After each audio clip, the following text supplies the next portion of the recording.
If I move on to example number 3, we can now see that we're being asked to determine, again, what type of conic section is being represented by this equation.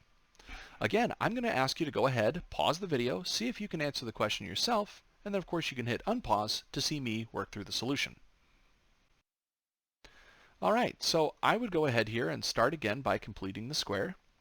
It looks like here I'm going to go ahead and not have anything to factor out of either of these two groupings, but I can just immediately jump to the process of completing the square.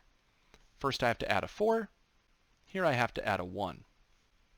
Overall then, I'm going to get an x plus a 2 squared, a y minus a 1 squared, and this is going to be equal to 16. What I'll notice is that if I was to divide both sides by 16, I would have something like the shape of an ellipse, only I would have equal stretch in both the horizontal and the vertical direction. And so this right here is actually perfectly good. This is the equation of a circle. Of course, I can see here that the center of the circle is at -2, 1, because those are the shifts in the x and y direction. And I can also see that the radius here is going to be 4. Remember that that radius over there is being squared.